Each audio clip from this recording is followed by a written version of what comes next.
Hey guys, how you doing? I'm Nix. It's almost the end of the year, so I'm gonna show you the pages I made in my movie and TV series journal this 2024. First one is a rewatch. I first watched Carol in 2018 and I probably saw a tweet that urged me to rewatch it during the new year. Just like the quote from this film, I'm wide awake. I've never been more awake in my life. Next page is Saltburn. I just love the aesthetic, cinematography, and casting of this. The soundtrack was good, making it memorable for many of us. Who am I kidding? This film has disturbing scenes, making it unforgettable, to be honest. I know that Wonka premiered in 2023, but I didn't get the chance to watch it on the big screen, but it was lovely. Timothy is charming as ever.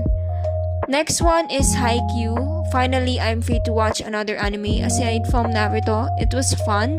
My favorite characters are Asahi, Kageyama, and Hinata.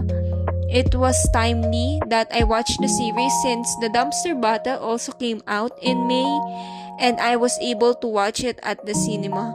It was really an awesome experience to watch those final moments on the big screen. The animation and perspective was insane. YOLO is the first thing I've watched this year in the cinema. It was my sister's spontaneous treat, so we just chose this randomly. Fortunately, it was worth watching. The story was inspiring and it has an amazing soundtrack. Next one is Jurassic Park. I got invested with the entire franchise as soon as I've heard that my favorite actress, Scarlett Johansson, was offered to play the lead role in its next film. I'm glad she accepted it. Jurassic World Rebirth is indeed my most anticipated film this 2025 because of her. This franchise is already iconic. I was surprised to see Laura Dern in her youth and it was a sight to see her in the films too.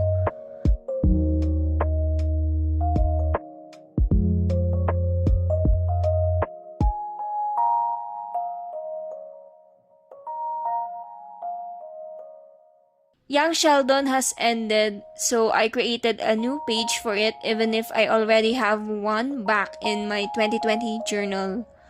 I cried at its ending as much as I did in The Big Bang Theory. Private Practice is a spin-off of Grey's Anatomy. I think I cried more in this series because of Amelia Shepherd. Even if I already heard her story before, it was heartbreaking to see what she actually went through. I finally watched Bridgerton this year as well when I found out that Shonda Rhimes, the creator of Grey's Anatomy and Private Practice, also produced this series. I refused to watch this when it came out just because I found it too short before. The new season came out, so it's just perfect timing for me to watch it. The modern soundtrack played by an orchestra got me so hooked. It was delightful to see enemies to lovers, fake dating, and friends to lovers trope on screen. Every reader's delusion is fulfilled by the series. Gossip Girl is something I watched this year too. The Upper East Siders were cool. It was fun to witness the eventful lives of these teenagers from the perspective of Gossip Girl, and the revelation was just iconic. I ship Chuck and Blair. That's it. Of course, I also watched Queen Charlotte, where this iconic quote I've heard multiple times from TikTok apparently came from. I thought it was from Bridgerton, but it's not. The Summer I Turned Pretty is a series that got me giggling like a 13-year-old again.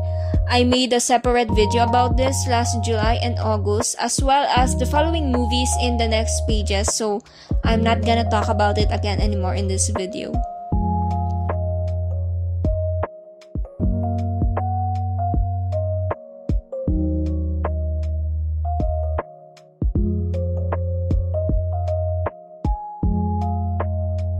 I made this August calendar of my watch list because I was unemployed this month, so I got all the time I want to watch something. Also because I want to make use of the numbered stamps I have. I also rewatched the Divergent trilogy. I was really into sci-fi back in high school, but I don't have a proper movie journal at that time yet, just a typical daily journal like this one. Some of the iconic films I've seen this year were Babylon and Fight Club. I'm really grateful to those who recommended it on my Instagram. These three films here were also recommended by mutuals. Lisa Frankenstein, Outlaw King, and Ultraman Rising. This is so cute.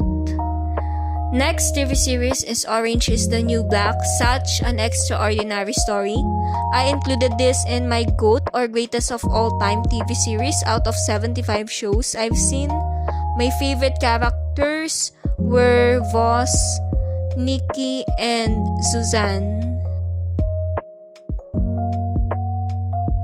Beetlejuice is an iconic film from the past too. I was urged to watch this because I've heard about the sequel to be released this year, and it was great seeing familiar actors during their youth. Russian Doll is a short, unique, and unpredictable TV series. The casting was perfect and familiar for me.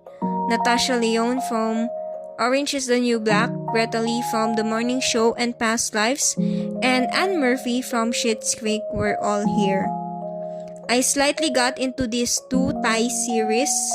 This single scene from The Secret of Us got me all invested. It was perfectly executed, and I adore Ling Orm since witnessing this adorable scene when you're mad but still cares. Ready Set Love was suggested by a mutual to me, and it was also playfully nice. The plot was unique and I had a good time watching this. It was really fun, and I'm considering watching more Thailand series next year because they are short and direct compared to K-dramas that feels unnecessary long sometimes. Next films were Woo, if you know what I mean, but I'm a Cheerleader starring Natasha Lyonne from Orange is the New Black. I was shocked about this movie because it came out the year I was born and it feels like it is ahead of its time. Saving Face, also Woo. Carrie is the only cult classic I've seen for the Halloween season. Aubrey Plaza starred in My Old Ass, and this movie is a charmingly funny one. It was a good watch. The Wild Robot is an animation film that made me tear up. I'm sorry Baymax, but Ross is now my favorite robot because she mothered. Next are Fly Me to the Moon and Transformers 1 starring Scarlett Johansson once again. She got me to watch another popular franchise, the Transformers. Uptown Girls is something I've seen a lot from TikTok, and this film is absolutely beautiful. Lastly, here's an extra page for Anyone But You. I watched this last Feb and I wasn't planning on making a page for this, but here we are. I think it still deserves this spot because good rom-coms with the vibe from the 2000s are hard to come by now. I also made this page for the ongoing series with new seasons that came out this year. And on the other page are 4 TV series that I started this year and I'm still watching. Parks and Rec, which I watched because of Aubrey Plaza and Catherine Han from Agatha All Along. High Potential because it was suggested by a friend. It was indeed exciting. Dickinson, I've heard about this couple of times before. It surely is awesome. I'm starting to consider buying books, reading poems, and writing because of Emily. Lastly, Killing Eve. I've seen quotes from the series about watching a movie, and Sandra Oh was also here, so I played this almost out of the blue this holiday season. Squid Game 2 also came out. I finished the new season in one sitting with my sister for 7 hours, and it was a cliffhanger. It was alright for thrilling purposes, but the story wasn't clicking that much for me yet. I'm just really glad to see my boys from Law School and Summer Strike as players. Lastly, here's a list of all the movies I've watched this year. I just reached my minimum target of 100 and I marked the ones that are only rewatch. I honestly find it difficult to choose and find something new to watch, so I end up rewatching my favorites. Anyway, that's it. Comment down below if you've seen a similar show or suggest a must watch for me. Thank you guys for watching. See you soon. Bye.